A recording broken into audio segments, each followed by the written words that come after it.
Helen Yee here in Las Vegas, being joined by the one and only Coach Javier Mendez. Always great to catch up with you, especially here in Las Vegas. It is always great to be in Las Vegas with you guys because look what we have. Beautiful Las Vegas, where I come to lose all my money. Well, hey, it looks like you're doing pretty well because there's like 2 suites in here. Yeah, I paid for them. Just ask my casino host, George Roger. He knows I paid for them. They're fully paid for, guys. Yeah, fully paid for. So make sure you write that down. But George. Thanks, George. Me more, George. Please, George Roger. Comp me more at Planet Hollywood. Please. It's an ad. Oh, yeah. I'm trying to suck up to him. Yeah, shout out, George. Shout out to George at Planet Hollywood. George Roger, Planet Hollywood. It looks very nice. Great view of panoramic view. We get the Venetian and no, that's the Paris and the Mirage and the water show, Bellagio over there. Yeah, that kind of stuff. Yeah, and the Eiffel Tower. Can't forget about that. Yeah, sad thing is I'm hardly ever here. Oh, wow. I'm out there paying for this place downstairs. This is definitely very beautiful. Yeah. But as you know, I follow you on Instagram, and I saw that you recently posted Khabib challenged you to a bench press challenge, which you crushed the challenge, which was 20 bench presses.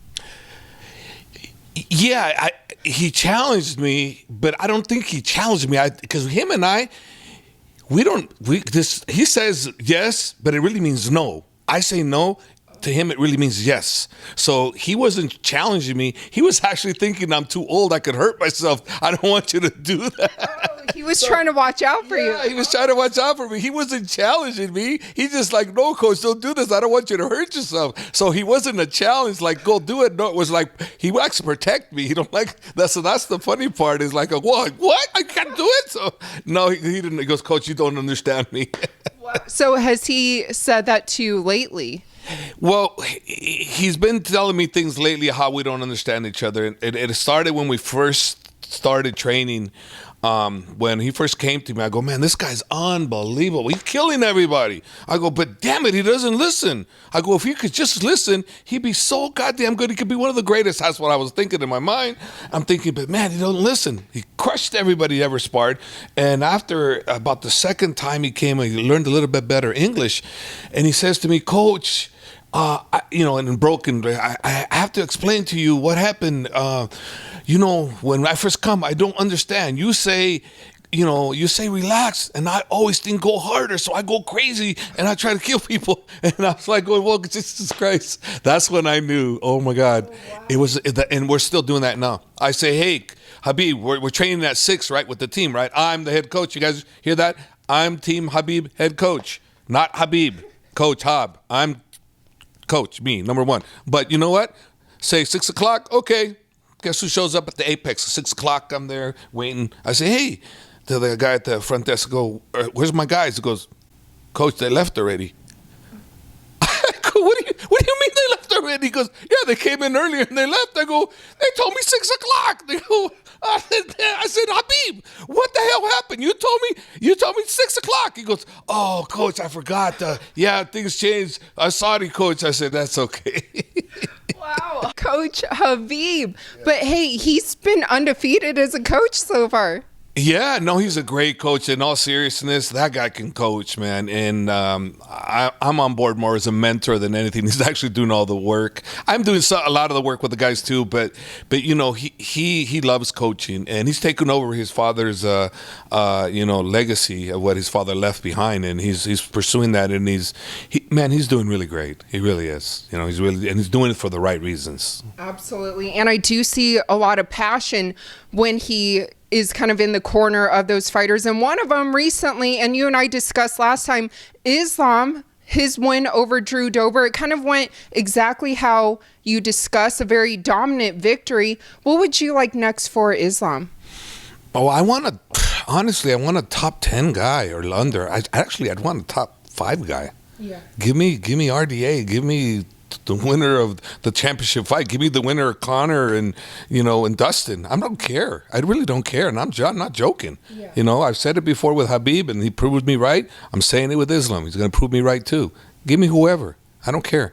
I want a top 10 guy. I want somebody in the top. Somebody that's going to bring Islam in that spot where he belongs. Absolutely. And I know he definitely deserves that next. But you just mentioned the title fight. I mean, there is a big fight coming up right around the corner, UFC 262. Charles Oliveira versus Michael Chandler. Who do you think takes home that lightweight title? That's a hard one. I really don't know. They both have their good points. Michael Chandler's a veteran. He's been around. He's proven he's world class. He's proven that he can beat anybody. You know, he's proven that, except the ego. Nobody can beat the ego. But regardless, he's a world class athlete and mentally strong with a good camp. Charles Oliveira is in a great win streak. He's well-rounded. He's good everywhere.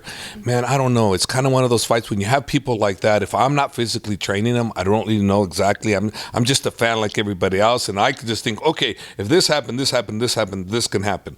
Yeah. And then you go out there because you're not in camp with them and you don't see it day in, day out. You go, that ain't going to happen. I'll give you a perfect example of what I'm talking about. Kamaru Usman, he trained with the Khabib camp at some of his training camp.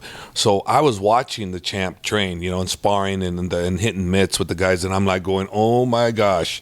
If people were thinking the last guy was good, wait till they see this guy, because he really jumped up. He really jumped up, and that's what I'm talking about.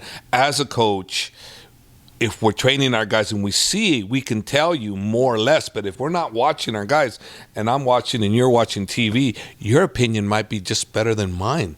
Unless we're in there training the guys, that's where the difference comes. But everybody respects Javier's opinion, though. Well, I don't know about that, but I do have an opinion on my guys, and I've been pretty accurate. Pretty accurate in my assessments almost every single time. I will say that. Say that. Definitely. And you just mentioned Kamaru Usman. Huge victory, very impressive knockout victory over Jorge Masvidal. But something else that went down in Jacksonville with the return of the fans, Daniel Cormier, your champ, he kind of got into it a bit with Jake Paul. Yeah, but because with Daniel, he doesn't play with anybody. With Daniel, it's a real thing, and I think Jake Paul is doing a great job of marketing himself and making himself out there because he's a boxer, but yeah, here we are, an MMA site, and we're talking about Jake Paul. So obviously he's doing something great, but that's the wrong bear, and because that's a Papa Bear, and Papa Bear, he ain't playing. So you can go box somebody else because Papa Bear's not going to box you. But Jake Paul's doing an unbelievable job. Lastly, for all your fans, I mean, what's next? You're always coaching the best fighters. What would you like to let the fans know? There is a surprise coming with somebody coming up soon in something. Somebody that was one of my champs, somebody big. Making a return? Some kind of a return. Somebody. I don't know who it is. Might be my brother. I don't know. We'll have to stay tuned, right? Stay tuned on that one.